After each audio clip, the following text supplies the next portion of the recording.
The first notice was already stapled to my fence when I noticed the water level dropping. A bright orange tag flapped against the cedar slats, hissing softly in the morning breeze like it knew something I didn't. I waded into the pond anyway, pants soaked, hands numb, scooping frantic goldfish into a plastic tub as the pump sputtered. Somewhere uphill, a valve had been turned. Code enforcement, the notice read. Unpermitted water feature. Environmental hazard. Cease use immediately. I laughed once, short, disbelieving, because the pond had been there for 11 years. I built it the summer after my wife died.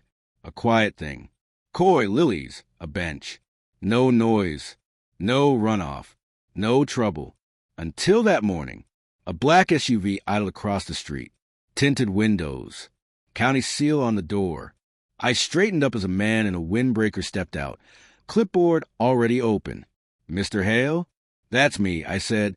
"You want to explain why my pump's dry?" He didn't look at the pond. He looked past it. At the hill.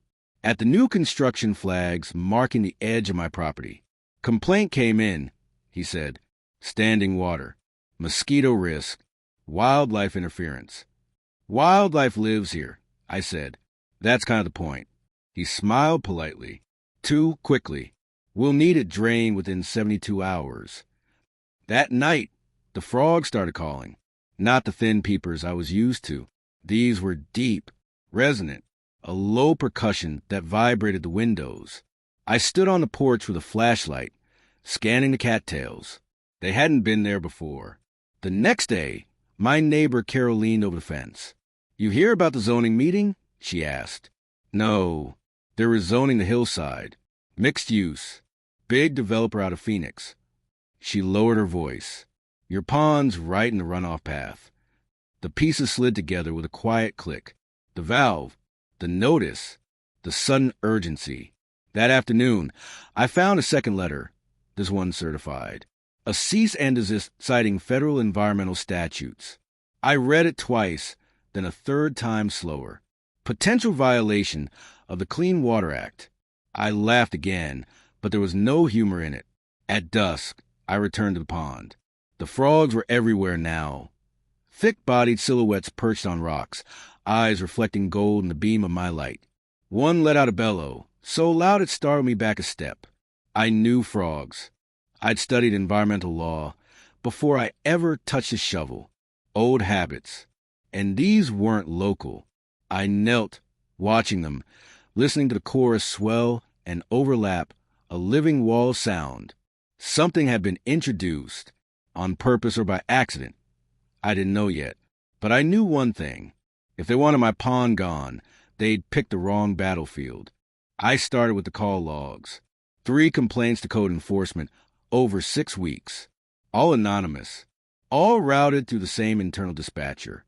I requested the records under a public information statute, the kind most people forget exists. By noon, I had names. The developer was called Red Mesa Holdings, subsidiary of a shell. Another shell beneath that, clean on paper. Too clean. I drove to the county wetlands office with a cooler in the back seat and a recorder in my pocket.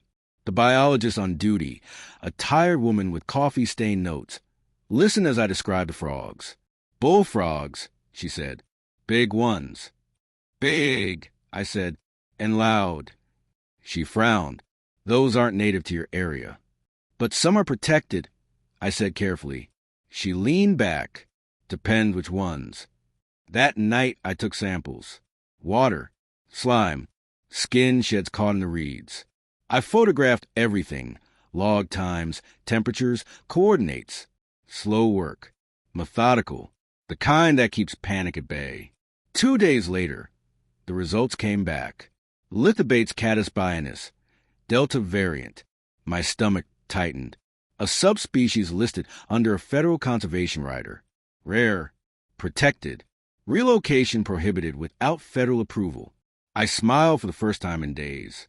The next notice came faster. A red tag this time. Immediate drainage ordered. Fines attached. I called the number listed. Put on speaker. "You can't drain it," I said when the supervisor picked up. "You'll be violating federal wildlife protections." A pause.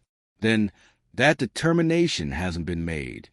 I've made it, I said, and I've documented it. Silence again. Longer. Mr. Hale, he said finally, this doesn't have to be difficult. That was the moment it stopped being about a pond. I set quiet traps. Motion cameras along the fence. A pressure sensor on the valve. At 2:14 a.m., the feed lit up. 2 men in reflective vests unmarked, cutting a lock. I saved the footage. Backed it up. Sent copies to 3 places. At the next zoning meeting, Red Mesa's representative spoke smoothly about community improvement, about environmental mitigation. I raised my hand. Before you vote, I said, standing, you should know the land you're approving contains a federally protected amphibian habitat. Murmurs rippled through the room. The representative's smile tightened. That's not accurate. I tapped my phone. Frogs boomed from the speakers, filling the chamber. It is now, I said. The room was already hostile when I stood up, folded arms, side glances. The zoning board sat elevated behind their dais. Polished wood and practiced indifference. Red Mesa's presentation had just ended. Slides of green parks, smiling families. The word sustainable repeated like a spell. I waited until the applause died. My name is Daniel Hale, I said, and you're about to vote on land you legally can't touch. A ripple moved through the chamber. The Red Mesa representative, Carter, according to his badge, smiled thinly. Sir, public comment was. I submitted evidence this morning, I said, voice steady. Federal level evidence. The chair hesitated. Proceed. Briefly. I connected my phone to projector. The screen flickered, then filled with grainy night footage. 2 men, reflective vests. My fence. Someone gasped when the valve came into view. That's my pond, I said. At 2:14 a.m. last Thursday. Unauthorized access. Attempted drainage. Carter leaned forward. This is circumstantial. I tapped the screen again. Zoomed in. The Red Mesa logo caught the light as one man turned. The room erupted. That's fabricated. Carter snapped, standing now. This is a private citizen abusing the process. Then explained the frogs. I said, I hit play on the audio file. The speakers filled with sound. Deep, rolling bellows that vibrated the walls. Not noise. Presence. Alive. Unmistakable. Those, I continued, are federally protected Delta bullfrogs. Genetic confirmation submitted to Fish and Wildlife. Relocation prohibited. Drainage illegal. The chair looked to the county attorney, who had gone pale. Carter's smile collapsed. That designation is pending. No, I said quietly. It's active. For a moment, no one spoke. Then outside, the frogs answered.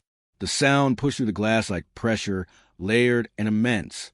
People turned toward the windows. Phones came out. Someone laughed nervously.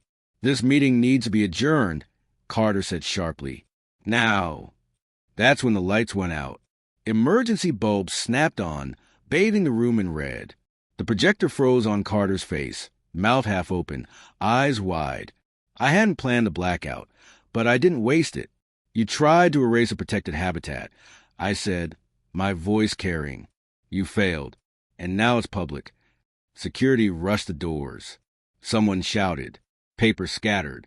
When power returned, the county attorney was already dialing. Federal Fish and Wildlife arrived before the meeting could reconvene. By midnight, Red Mesa withdrew their application. Carter didn't look at me as he left. Outside, beneath the buzzing streetlights, the frogs kept calling, loud, defiant, impossible to ignore. And for the first time since this began, I knew I'd won, at least this round. The silence after a public fight is never quiet. It's watchful. For a week, nothing happened. No notices. No SUVs idling across the street. The pond sat untouched, its surface glassy in the mornings, broken only by the slow drift of lily pads and the sudden ripple of movement beneath. Then the county trucks came back. This time, they brought benches. A small bronze sign was installed near the fence line. Protected wetland microhabitat. Federal oversight pending. Kids from the neighborhood leaned over the railing, pointing whenever a bullfrog surfaced. A science teacher asked if her class could visit. The zoning board issued a carefully worded apology buried on page 6 of the local paper. Red Mesa Holdings formally withdrew its application and dissolved its local subsidiary 2 days later. On paper, it looked like an ending. At night, I sat where I always had, listening to the water circulate, the frogs calling in overlapping rhythms. The sound had changed, less frantic now, settled, as if the pond itself understood it had survived something. Carol brought over soup one evening and shook her head. "You know," she said, "I thought you were being dramatic." "So, did they?" I said. The reporters stopped coming. The cameras vanished. Life resumed its careful, ordinary pace. That's when I noticed the marker. It sat at the far edge of my property, half hidden in the grass. White plastic. No logo. No county seal. Just a thin post driven deep into the soil. Stamped into it was a number. Not a parcel ID. Not a survey tag. A coordinate. I checked the motion cameras. No alerts. No recorded movement. Whoever placed it knew where the blind spots were. 2 days later, an envelope arrived. No return address. Heavy paper. Inside was a single photograph, satellite imagery of my land. High resolution. Annotated in red ink. Circles around the pond. Arrows extending outward into the hills.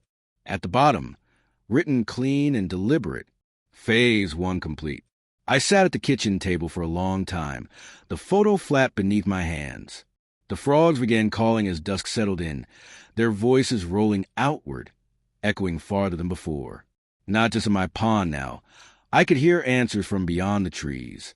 Other water. Other habitats. Someone had been watching long before Red Mesa showed up, and whatever they were planning hadn't ended with a zoning vote.